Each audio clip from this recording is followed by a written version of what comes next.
Hi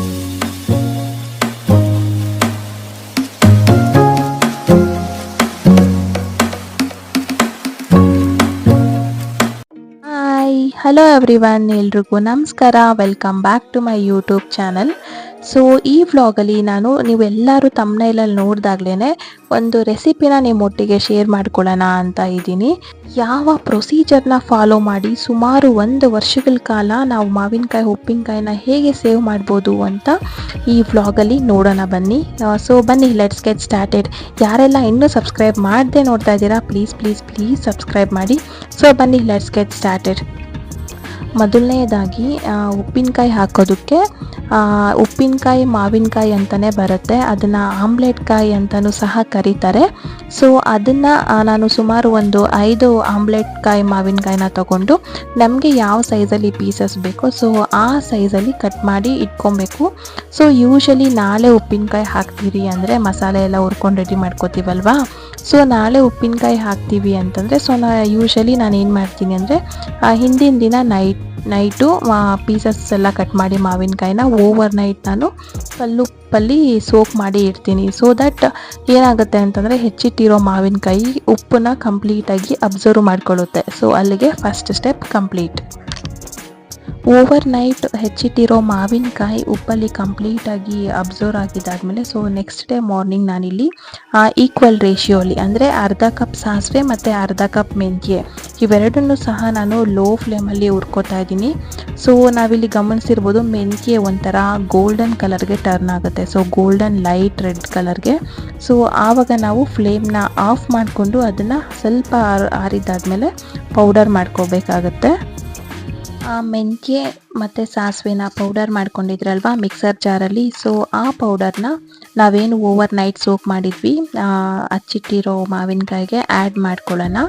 so ಮತ್ತೆ ನಾನು ಅದೇ ಮಿಕ್ಸರ್ ಜಾರ್ಗೆ ಸೊ ಖಾರಕ್ಕೆ ಅನುಗುಣವಾಗಿ ಅಂದರೆ ಸೊ ನಾವು ಎಷ್ಟು ನಾವು ನೀವೇನಾದರೂ ಕಪ್ ಅಳತೆ ಮಾಡಿದರೆ ಸೊ 4 ಕಪ್ಪು ಮಾವಿನಕಾಯಿಗೆ ಯೂಶಲಿ 1 ಕಪ್ ಆಗೋಷ್ಟು ಖಾರದ ಪುಡಿ ಸಾಕಾಗುತ್ತೆ. ಸೊ ಅದು ಮೆಣಸಿನ್ಕಾಯಿ ಮೇಲೇನೂ ಡಿಪೆಂಡ್ ಆಗುತ್ತೆ, ಕೆಲವೊಂದು ಮೆಣಸಿನ್ಕಾಯಿ ಖಾರ ಇರುತ್ತೆ, ಕೆಲವೊಂದು ಇರಲ್ಲ. ಸೊ ಅಲ್ಲಿ ನೋಡಿಕೊಂಡು ನಾವು ಖಾರದ ಪುಡಿನ ಹಾಕ್ಕೋಬೇಕು. ಸೊ ಕಡಿಮೆನೇ ಹಾಕ್ಕೊಳ್ಳೋದು ಬೆಸ್ಟ್. ಇನ್ ಕೇಸ್ ಖಾರ ಕಡಿಮೆ ಆಯಿತು ಅಂದರೆ ನಾವು ಆಮೇಲೆ ಸಹ ಬೆರೆಸ್ಕೋಬೋದಲ್ವಾ. ನಾನಿಲ್ಲಿ 1 ಮೆಣಸಿನ್ಕಾಯಿನ ಬಿಸಿಲಲ್ಲಿ ಚೆನ್ನಾಗಿ ಒಣಗಿಸಿ ಇಟ್ಟಿದ್ದೆ. ಸೊ ಚುರುಕು ಬಿಸಿಲಲ್ಲಿ 2 ಡೇಸ್ ನಾನು ಆಚೆ ಕಡೆ ಬಿಸಿಲಲ್ಲಿಟ್ಟು ಒಣಗಿಸಿ ಇಟ್ಟಿದ್ದೆ. ಸೊ ಖಾರಕ್ಕೆ ತಕ್ಕಂತೆ ನಾನು ಆ ಮೆಣಸಿನ್ಕಾಯಿನ ಮಿಕ್ಸರ್ ಜಾರಲ್ಲಿ ಹಾಕಿ ಫೈನ್ ಪೌಡರ್ ಮಾಡ್ಕೊಂಡಿದ್ದೀನಿ, ನೀವು ಗಮನಿಸ್ತಿರ್ಬೋದು. ಸೊ ಖಾರದ ಪುಡಿನೂ ಸಹ ಆ್ಯಡ್ ಮಾಡಿದೆ. ಈ ಮೆಣಸಿನ್ಕಾಯಿ ನೋಡೋದಕ್ಕೆ ನಿಮಗೆ ಬ್ಯಾಡ್ಗೆ ಮೆಣಸಿನ್ಕಾಯಿ ಅಂತ ಅನಿಸ್ತಿರ್ಬೋದು, ಆದರೆ ಅದು ಬ್ಯಾಡ್ಗೆ ಮೆಣಸಿನ್ಕಾಯಿ ಅಲ್ಲ, ಮಾಮೂಲಿ ಫೈನ್ ಕ್ವಾಲಿಟಿ ಮಾಮೂಲಿ ರೆಗ್ಯುಲರ್ 1 ಮೆಣಸಿನ್ಕಾಯಿ ಅಷ್ಟೇ. ಸೊ ಅದಕ್ಕೆ ನಾನು 2 ಸ್ಪೂನ್ ಆಗೋಷ್ಟು ಅರಿಶಿನ ಪುಡಿನೂ ಸಹ ಸೇರಿಸ್ಕೊಂಡೆ. ಸೊ ಮೆಂತ್ಯ ಸಾಸಿವೆ ಪೌಡರು ಮತ್ತು ಖಾರದ ಪುಡಿ ಮತ್ತು ಅರಿಶಿನ ಪುಡಿ ಸೊ ಇದೆಲ್ಲದನ್ನು ಹಾಕಿ ಚೆನ್ನಾಗಿ ಮಿಕ್ಸ್ ಮಾಡ್ಕೋಬೋದು. ಸೊ ನೀವೀಗ ಗಮನಿಸಿದ್ರಲ್ವ ವಿಡಿಯೋಲಿ ಸೊ ಹೇಗೆ ಅದು ಕಾಯಿ ಉಪ್ಪೆಲ್ಲ ಅಬ್ಸರ್ವ್ ಮಾಡಿಕೊಂಡು ನೀರಾಗಿ ಚೆನ್ನಾಗಿ ಜ್ಯೂಸಿಯಾಗಿ ಬಿಟ್ಕೊಂಡಿದೆ ಅಂತ. ಸೊ ಈ ಥರ ಆಗಿರಬೇಕು ನಾವು ಈ ಪೌಡರ್ನ ಮಿಕ್ಸ್ ಮಾಡೋದಕ್ಕೆ. ಸೊ ಈ ಪೌಡರ್ಸ್ನೆಲ್ಲ ಚೆನ್ನಾಗಿ ಒಂದು ಮಿಕ್ಸ್ ಕೊಟ್ಟು ನಾವು ಹಾಗೆ ಬಿಡೋಣ. ಸೊ ಅಷ್ಟರಲ್ಲಿ ಇದೆಲ್ಲ ಮತ್ತೆ ನೆನೆಯೋ ಅಷ್ಟರಲ್ಲಿ ಈ ಖಾರದ ಪುಡಿ ಎಲ್ಲ ಕಾಯಿಗೆ ಹಿಡಿಯೋ ಅಷ್ಟರಲ್ಲಿ ನಾವು ಒಗ್ಗರಣೆಗೆ ರೆಡಿ ಮಾಡ್ಕೊಂಬರೋಣ ಬನ್ನಿ. ನಾನಿಲ್ಲಿ ಒಗ್ಗರಣೆಗೆ ಸುಮಾರು ಒಂದು 4 ಬೆಳ್ಳುಳ್ಳಿನ ಸಿಪ್ಪೆ ಸುಲಿದು ನೀಟಾಗಿ ಇಟ್ಕೊಂಡಿದ್ದೀನಿ. ಮತ್ತು ಸಾಸಿವೆ, ಕರಿಬೇವಿನ ಸೊಪ್ಪು ಅಷ್ಟೇ. ಸೊ ಕರಿಬೇವಿನ ಸೊಪ್ಪನ್ನ ತೊಗೊಂಡಿದ್ದೀನಿ ಆ್ಯಂಡ್ 1 ಮೆಣಸಿನ್ಕಾಯಿ. ಸೊ 1 ಮೆಣಸಿನ್ಕಾಯಿನ ಸಣ್ಣ ಪೀಸಸ್ ಹಾಕಿ ಕೈಯಲ್ಲೇ ಮುರಿದಿಟ್ಕೊಂಡಿದ್ದೀನಿ. ಸೊ ನಾವು ಈ ಉಪ್ಪಿನಕಾಯಿ ಒಗ್ಗರಣೆನ ಸೊ ನಾವು ಆಯಿಲ್ನ ಪ್ರೀ ಹೀಟ್ ಮಾಡಿರಬಾರ್ದು, ಅಂದರೆ ಮುಂಚೆ ಏನಕ್ಕಾನ ಯೂಸ್ ಮಾಡಿರ್ತೀವಿ ಸೊ ಆ ಥರ ಎಣ್ಣೆನ ನಾವು ಉಪ್ಪಿನಕಾಯಿಗೆ ಬಳಸಬಾರ್ದು. ಸೊ ಫಸ್ಟ್ ಟೈಮ್ ಡೈರೆಕ್ಟ್ ಪ್ಯಾಕೆಟಿಂದ ಏನು ಹಾಕ್ತೀವಿ ಅದೇ ಎಣ್ಣೆನೇ ಯೂಸ್ ಮಾಡಬೇಕು. ಸೊ ಇದನ್ನೊಂದನ್ನು ಮೈಂಡಲ್ಲಿ ಇಟ್ಕೋಬೇಕು ನಾವು, ಇದೊಂದು ಟಿಪ್ ಅಂತಲೇ ಹೇಳ್ಬೋದು.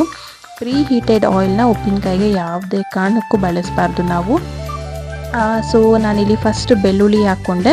ಬೆಳ್ಳುಳ್ಳಿ ಒಂದು ಸ್ವಲ್ಪ ಕಲರ್ ಚೇಂಜ್ ಆಗ್ತಿದ್ದ ಹಾಗೇ ಸಣ್ಣದಾಗಿ ಪೀಸಸ್ ಮಾಡಿ ಇಟ್ಕೊಂಡಿರೋ 1 ಮೆಣಸಿನ್ಕಾಯಿನ ಹಾಕ್ಕೊಂಡೆ. ಸೊ ನೆಕ್ಸ್ಟ್ ನಾನಿಲ್ಲಿ ಸಾಸಿವೆ ಮತ್ತು ಲಾಸ್ಟಲ್ಲಿ ಕರಿಬೇವನ್ನ ಆ್ಯಡ್ ಮಾಡ್ತೀನಿ. ಸೊ ಈ ರೀತಿ ಸ್ಟೆಪ್ ವೈಸೇ ಒಗ್ಗರಣೆ ಮಾಡ್ಕೋಬೇಕು, ಬಿಕಾಸ್ ಬೆಳ್ಳುಳ್ಳಿ ಜಾಸ್ತಿ ಟೈಮ್ ಹಿಡಿಯುತ್ತೆ ಅದು ಗೋಲ್ಡನ್ ಬ್ರೌನ್ಗೆ ಟರ್ನ್ ಆಗೋದಕ್ಕೆ. ಸೊ ಆದ್ದರಿಂದ ಸೊ ಬೆಳ್ಳುಳ್ಳಿ, ಮೆಣಸಿನ್ಕಾಯಿ, ಸಾಸಿವೆ, ಲಾಸ್ಟಲ್ಲಿ ಕರಿಬೇವು. ಸೊ ಇದಿಷ್ಟನ್ನು ಹಾಕಿ ಚೆನ್ನಾಗಿ ನಾನು ಇದನ್ನು ಅಷ್ಟೇ ಒಗ್ಗರಣೆನೂ ಅಷ್ಟೇ ಮೀಡಿಯಮ್ ಟು ಲೋ ಫ್ಲೇಮಲ್ಲೇ ಹಾಕ್ಕೊಂಡೆ. ಒಗ್ಗರಣೆ ಎಲ್ಲ ಕಂಪ್ಲೀಟಾಗಿ ಕೂಲ್ ಆಗಿದೆ. ನೀವು ಗಮನಿಸ್ತಿರ್ಬೋದು ಎಣ್ಣೆ ಎಲ್ಲ ತಿಕ್ಕಾಗಿದೆ. ಸೊ ಕಂಪ್ಲೀಟಾಗಿ ನಾವು ಕೂಲ್ ಆಗೋದಕ್ಕೆ ಬಿಟ್ಟರೆ ಸೊ ಎಣ್ಣೆ ತಿಕ್ಕಾಗುತ್ತೆ. ಸೊ ಆ ಒಗ್ಗರಣೆನ ಕೂಲಾಗಿರೋ ಒಗ್ಗರಣೆನ ನಾವೇನು ಆಗಲೇ ಪೌಡರ್ಸ್ ಎಲ್ಲ ಬೆರೆಸಿ ಇಟ್ಟಿದ್ವಿ ಅದು ಮತ್ತೆ ಇನ್ನಷ್ಟು ಜ್ಯೂಸಿ ಆಗಿರುತ್ತೆ. ನಾನೊಂದು ಪೌಡರ್ಸ್ ಎಲ್ಲ ಬೆರೆಸಿಟ್ಟಿದ್ದಾದಮೇಲೆ ಮತ್ತೆ ಒಂದು 4 hours ಬಿಟ್ಟಿದ್ದೆ. ಸೊ ಆಮೇಲೆ 4 hours ಆದಮೇಲೆ ನಾನು ಒಗ್ಗರಣೆನ ಮಿಕ್ಸ್ ಮಾಡ್ತಾ ಇದ್ದೀನಿ. ಸೊ ನೋಡೋದಕ್ಕಂತೂ ತುಂಬಾ ಕಲರ್ಫುಲ್ಲಾಗಿ ತುಂಬಾ ಯಮ್ಮಿಯಾಗಿ ಕಾಣ್ತಾ ಇತ್ತು. ಒಗ್ಗರಣೆ ಎಲ್ಲ ಕಂಪ್ಲೀಟಾಗಿ ಪೌಡರ್ ಮಿಕ್ಸ್ ಮಾಡಿಟ್ಟಿರೋ ಹಚ್ಚಿಟ್ಟಿರೋ ಮಾವಿನಕಾಯಿಗೆ ನಾವು ಮಿಕ್ಸ್ ಮಾಡಿದಾದ್ಮೇಲೆ ಸೊ ಒಂದು ಒಳ್ಳೆ ಮಿಕ್ಸ್ ಕೊಡಬೇಕು ಒಗ್ಗರಣೆ ಮಾಡ್ಕೊಂಡಿದ್ದಾದಮೇಲೆ.